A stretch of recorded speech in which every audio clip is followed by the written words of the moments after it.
May sample video ako ng renovated. So, mga kapagsibol, ito po para po ma-overview ninyo. Paano po pag nagpa-cover na ng garahe, anong itsura. So, ayan.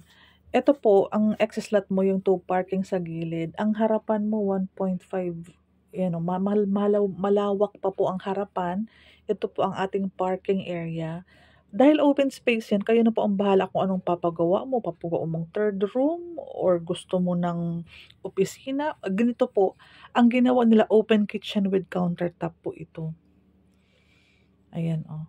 Hindi pa tapos pero ito magkakaroon to ng countertop dito. So maganda, pwedeng luluto at least hindi kulob. Kung sa loob kasi mangangamoy sa loob, 'di ba? So dito po, ayan ang space. So maganda po na may sobrang lote lagi. Open space, pwede mong gawin kung ano yung plano mo. Gusto mo third room, pwede din.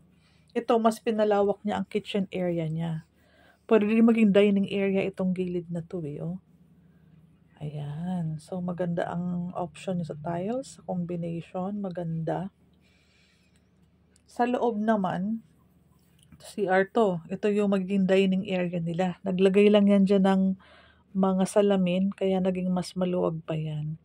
So, dining area, ito yung CR. Ayan, oh.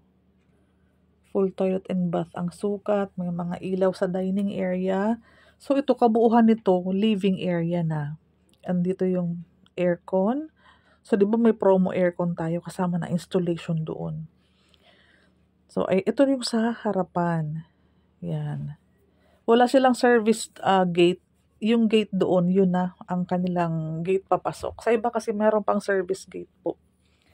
So, maganda, pag yung kitchen area mo nasa labas, mas maluwag yung loob natin. Okay po? May mga partner contractor naman ako, pwede tayong mag-inquire sa mga computation kung magkano ang pagpapagawa. So, isang room, 2 bintana. Ang isang room din, 2 bintana. Sa Pagsibol Village premiere natin, 2, kasya na. Standard size ang 2 bedrooms. Pag pinaganto mong, gagawin mong 3 bedrooms, liliit siya. Pero again, kayo po makakapag-decide niyan.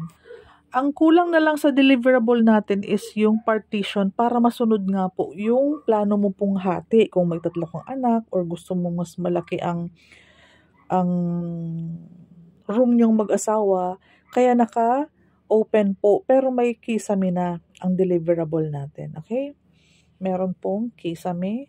Partitions na lang talaga. And yung sa may parte na ito po, may partition na.